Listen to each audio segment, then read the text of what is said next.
With the holidays behind us and the second semester well underway, there's a lot to cover in Firebird athletics. Today on Firebird Nation Sports Update, we'll recap the first half of the men's and women's basketball seasons and take a sneak peek at the upcoming women's indoor track season. We'll sit down with head women's basketball coach Jay Butler to hear how the Firebirds plan to attack the second half of the season. We'll visit with recent Firebird women's basketball alum Jasmine Rich, and we'll also speak with head track and field coach Alton McKenzie to hear about the start of the women's track and field season. All that and more coming up, so stay with us on the Firebird Nation Sports Update.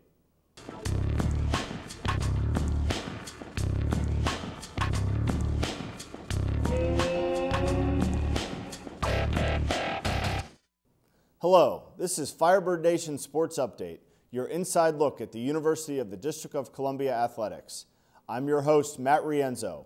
Flap your wings and get ready to soar because the Firebird is rising in the nation's capital. Although it's been a rather mild winter in the nation's capital, things certainly are heating up on the hardwood at the University of the District of Columbia. It's been a grueling first half of the season for the men's basketball team, and they currently sit at 2-12 overall and 1-5 in the conference. The men's squad got off to a slow start, falling to 4 Division I opponents at the beginning of the season. And then injuries have complicated things as they lost 3 of their top 6 players for most of the first half of the season. The team has been led on offense by a host of newcomers. Junior point guard Quasim Jones leads the way with 13.2 points per game. Junior guard Ralph Watts averages 10 points and 5 boards per game. And junior guard Michael Terry is averaging 12.8 points per game. Senior forward D'Angelo Johnson is netting 11.6 points per game. The good news is that the men's team still has plenty of East Coast Conference games left to turn things around. On the women's side, the Firebirds are 6-10 overall and 1-5 in the conference. The season thus far has been highlighted by a 60-40 victory at crosstown rival Bowie State. The Firebirds are led on offense by senior guard Janelle Jr. with 12.5 points per game and sophomore guard Danica Brent with 10.1 points per game. The Firebirds have recently been aided as well by the arrival of mid-year transfer Leanne Miller, who hails from Fareham, England. In 5 games, the 6'4 sophomore has averaged 4.8 rebounds and over 3 points per game at center as she gets acclimated to her new team. Similar to the men's squad, the women's team still has plenty of time left to get into the mix for the ECC tournament in March. Wednesday, January 9th, marked the annual Coaches vs. Cancer Games as the Firebirds faced St. Thomas Aquinas in men's and women's basketball. Funds were raised by the Firebird Athletic Department for the Susan G. Komen Foundation and the Leukemia and Lymphoma Society. The Firebirds women's indoor track and field season is underway as the team opened the season with strong performances at the Christopher Newport University Holiday Open on December 8th. The Firebirds were led by junior Kadian Jones, who finished 3rd out of 28 in the long jump with a mark of 5.49 meters. Junior Shauna K. Creary competed in the 200 meters with an impressive time of 26.19 seconds, placing her 1st in the heat and 10th overall among 76 competitors. The Firebirds wrapped up this meet with a strong showing by the 4x400 meter relay team of Simone Grant, Kamoy Mays, Marlena Wright, and Rochelle Nelson. The relay team finished 3rd in the heat and 7th overall among 22 teams with a time of 4 minutes and 3 seconds. The women's track and field team also participated in the Armory Collegiate Challenge in New York on January 12th. The event boasted 9 Division I teams, 5 Division II teams, and 2 Division III teams. Shauna K. Creary started with a 3rd place finish in the long jump with a leap of 5.51 meters. Jerolee Benjamin placed 2nd in her heat of the 500 meters with a time of 1 minute and 18 seconds, earning her 5th place overall. Kadian Jones finished the 200 meters with a time of 24.48, which ranks 34th nationally in Division II and is an NCAA provisional qualifying time. The Firebirds 4x400 meter relay team, consisting of Marlena Wright, Jerolee Benjamin, Rochelle Nelson, and Simone Grant, shined yet again, finishing 2nd overall only behind Division I UConn. Now here's a bit of information that true Firebird fans are really going to want to hear. The 2nd ever Athletics Hall of Fame induction ceremony will be held on Friday, February 15th. There's a star-studded class of inductees, including track and field coaching legend Stan Mullins, basketball star Harry Brockenberry, basketball coach Hiram Dutch Uselaner, football and basketball player Dr. Michael Glasgow, and former president of the university Dr. Paul Phillips Cook. For information on the event, visit udcfirebirds.com and click on the Athletics Hall of Fame tab. Should be a great event. We're going to take a short break. When we return, we'll visit with Firebird head women's basketball coach Jay Butler. So stay with us.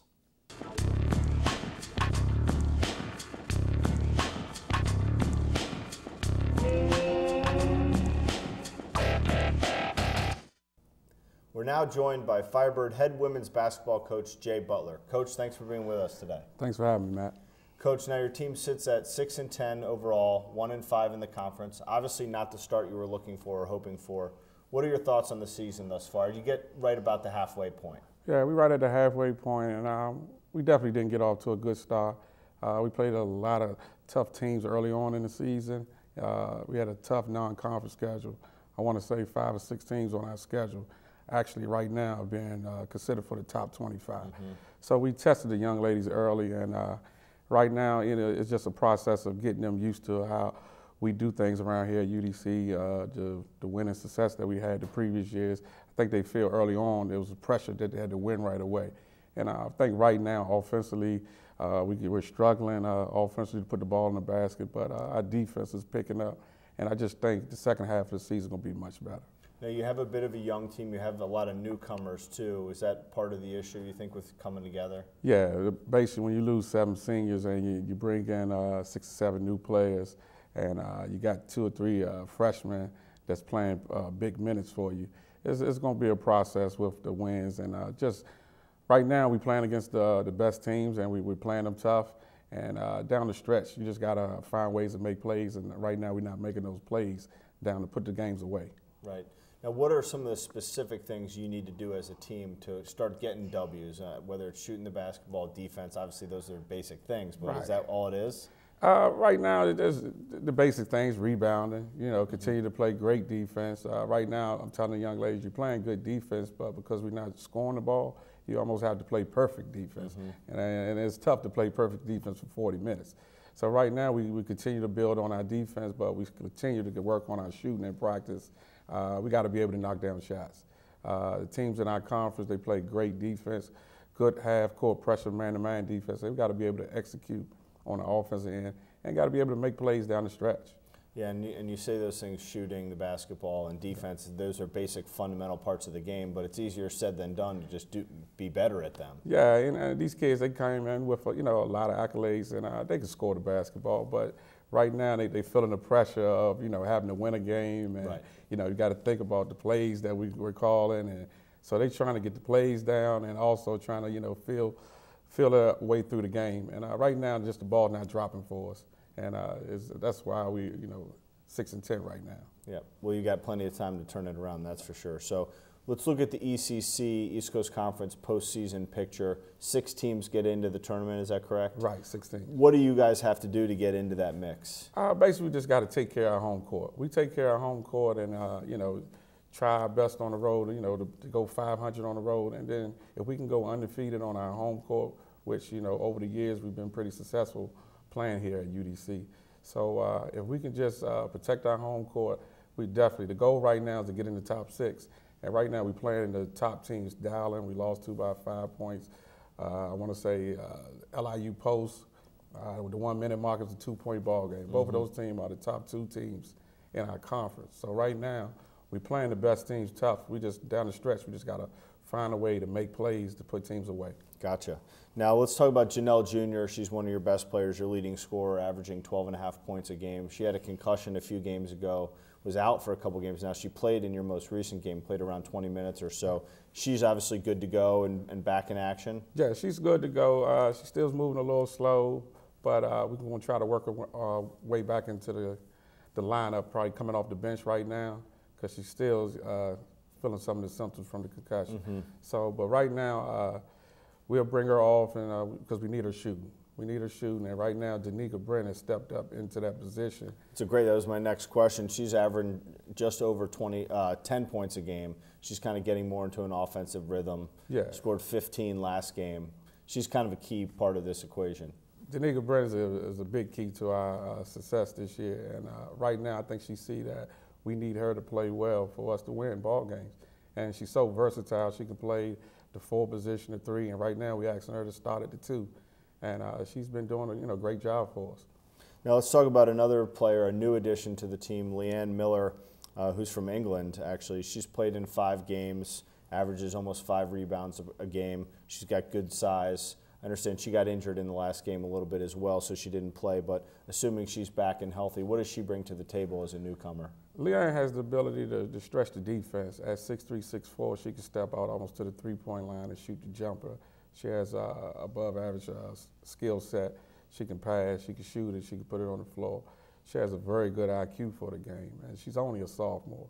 So, and she came in second semester, so basically she's just trying to get down the system offensively and defensively. Get to know her teammates. And exactly, and chemistry, we got a young team, and the good part about it is we only lose 2 seniors, and if we can keep this group together, I think we're going to be very good at the end of this season and definitely going to be strong to follow. That's great. We'll look forward to that. Now I want to shift back to kind of your numbers of your players that you're playing. You have 9 players averaging 15 minutes or more per game. 12 of your 14 players have played in double-digit games. That's a lot of players. It's almost like a revolving door. Is that a good thing or a bad thing?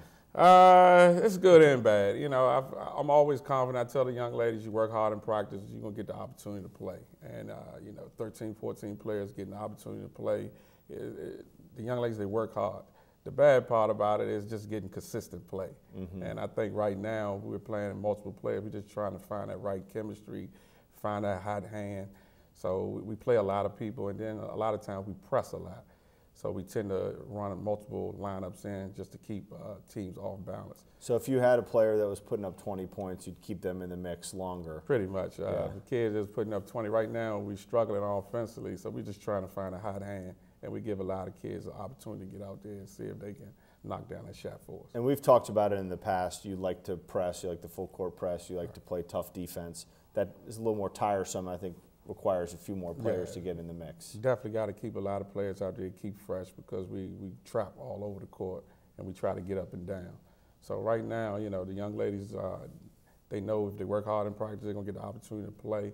Right now, we're just trying to get a consistent 5 that can finish down the stretch. So we have a second half of the season coming up. You've got a fair half and half, road games, home games. What do you think for the second half? The goal is definitely to get in the top 6, and I just think the teams in the conference, they definitely don't want to see UDC down the stretch because we're playing the top teams tough. And, we're a young team. We just got to find a way to put games away that last 5 minutes of the game. Well, I know you're going to pull off some of those W's coming up once things start to gel a little bit more for you. You have an athletic team and certainly fun team to watch. So we wish you the best of luck with the second half of the season. Thanks, Matt. Thanks very much for being on the show with us. Thanks for having me. When we come back, we'll visit with former women's basketball player and team captain Jasmine Rich.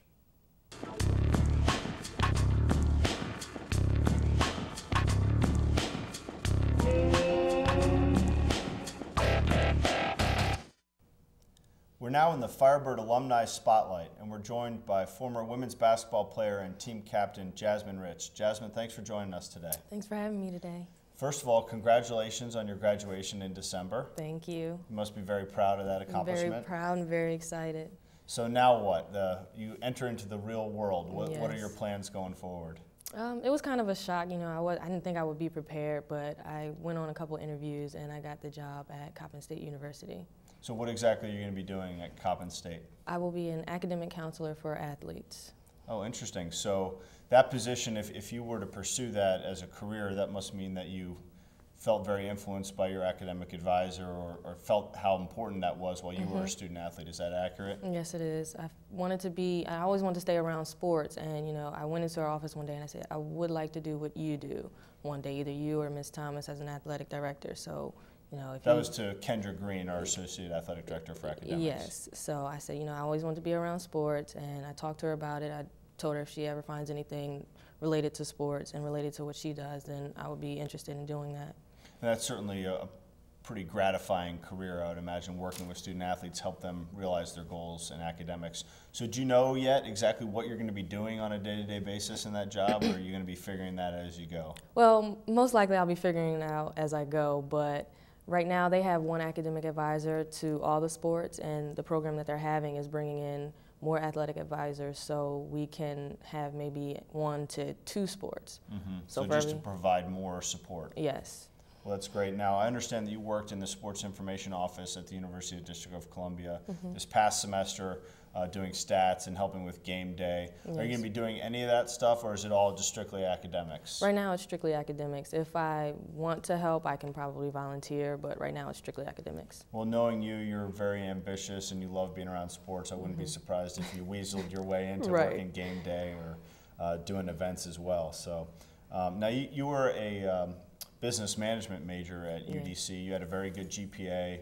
Obviously, you were the captain of the basketball team, had a very good career. How hard was it to balance your academics in that major and being an athlete? Well, my freshman year and my sophomore year were maybe the toughest 2 years of my entire life. I couldn't get used to the waking up at 4:30 a.m. just to get to practice. For a 6 a.m. practice? Yeah, well, it was 5:30 a.m. and we lived in Silver Spring, so we had to travel. So the latest we could leave was 4:45. So that was really difficult, and then we moved closer and I started to focus more on my academics, and it wasn't too hard. We had practice at 12 p.m. and I took late classes, so I wasn't able to hang out as much, but it helped me focus more and it actually raised my GPA. Right, and those are some very interesting practice times. That's kind of puts the pressure on you. So yes. What did you enjoy most about your time at the university? What did I enjoy most? There's so many things. Like, I met my best friend here. We got to travel to Puerto Rico for basketball. I got to travel to Texas for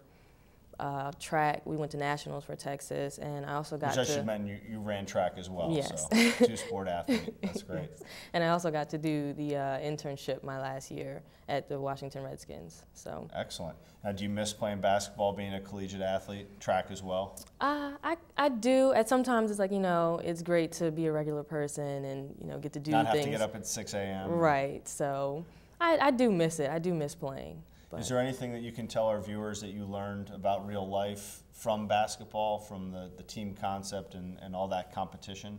Well, one thing I did realize to never get too complacent at where I'm at. Basketball doesn't always stay in my life. My career as playing ended, but I still, engage in coaching and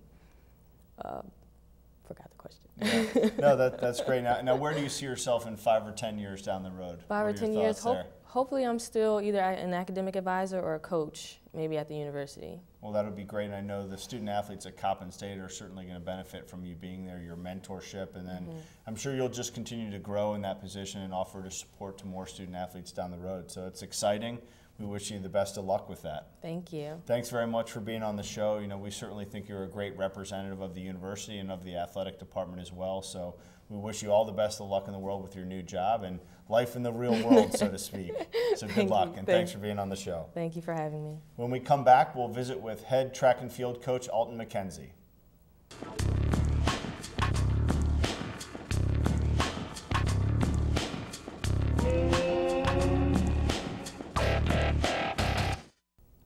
Welcome back. We're now joined by Firebird's head women's track and field coach, Alton McKenzie. Coach, thanks for joining us today.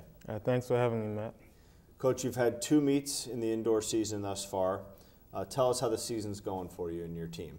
Well, we just got back into gear after being on Christmas break, or holiday break, and we opened up in New York last week at the Armory, and we had some good performances coming off the break. We had 2 NCAA provisional qualifiers, Shauna K. Creary in the long jump, and also the 4x4 actually just missed the NCAA provisional qualifying mark, but we finished 2nd overall in the 4x4 at the Armory meet last week.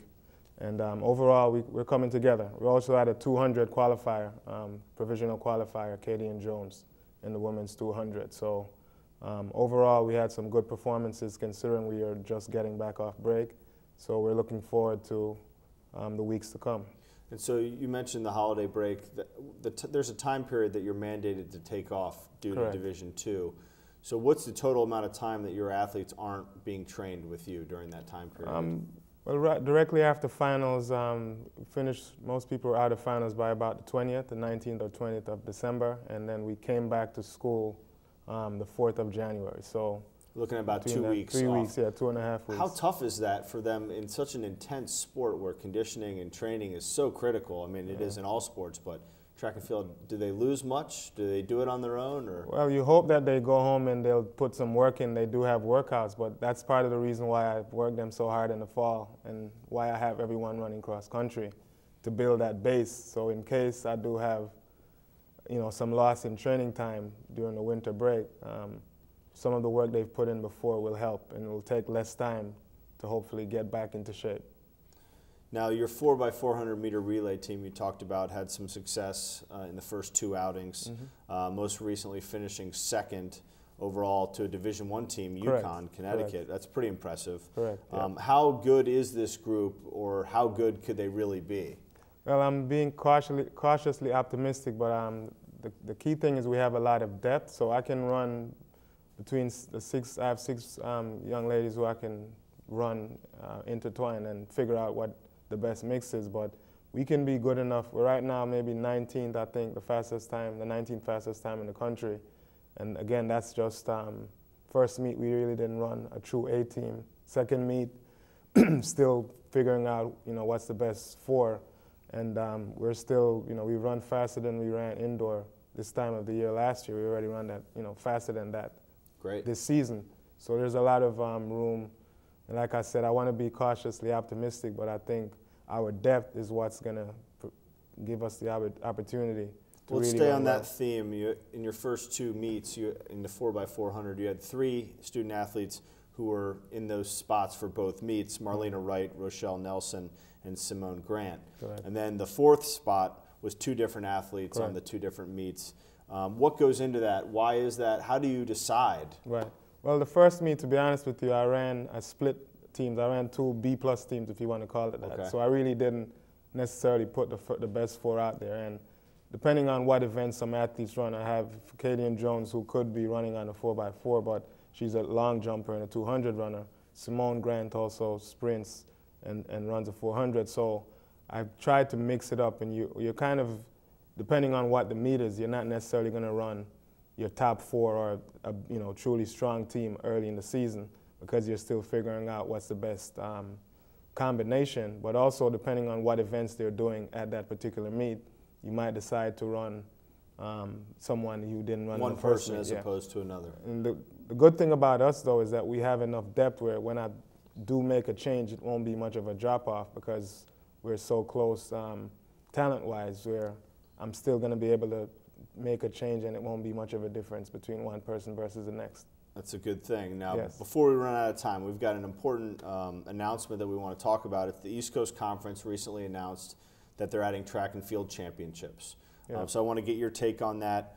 How important is that for you? How to your athletes, how important is that? Well, I can't hide, I'm so excited. I can't hide my enthusiasm for that. That's a great opportunity. It's not just about having the ECC championships, but we also have a chance where we have the kids can be athlete of the week based on having a conference championship. Now we can have Extra weekly awards. honors. Great. We're going to have an opportunity to really excel at the championship, and it gives them something else to look forward to. So that's very A little critical. extra motivation in Correct. the training. Yes, that gives them something to aim for, not just, we're aiming, national championships will always be our goal, but your conference championship now becomes an additional goal that you can aim for, to be all conference or to be a conference champion. So that's definitely going to be an added incentive to run well, and I'm excited that we have the opportunity to compete in a conference championship. And it's nice that they get extra recognition, athlete of the week or what have Correct. you, Yeah. for the athletes who put in all this time and effort. So, Correct. Now there's an indoor season ECC championships, and then there's an outdoor season championships Correct. as well. Yes, we do. One We of have it, each. yeah. And where will those be held? What's the format for those? Is it just one big meet? Yeah, or? it's a one-day meet. Indoor, it will be based on, all the events. It's still going to be based on seat time. You're going to, pretty much there's no limit, and we're still working it out since it's the first year, but there won't be a limit, from my understanding, on how many events each individual can enter.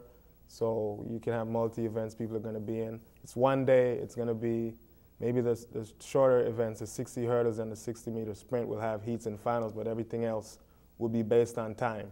But it's a great opportunity for the team to compete in a conference championship. The one indoor will be in New York, St. Anthony's in New York, and outdoor I think is at Queens College. Well, that's great. I think that's another added bonus for your athletes and for your program, something to participate in, something they can look forward to and compete. I'm sure Correct. Compete very well. So we wish you the best of luck the rest of this season, and then obviously in the East Coast Conference Championships in the wintertime and in the spring as well. So Correct. Best of luck to you, and we'll look for that 4x400 meter team, the relay team, see what they can do, possibly get to the NCAAs as well. It should be exciting. We're looking forward to the opportunity. Thanks, Matt. Thanks very much for being on the show, Alton. All right, thanks for having me.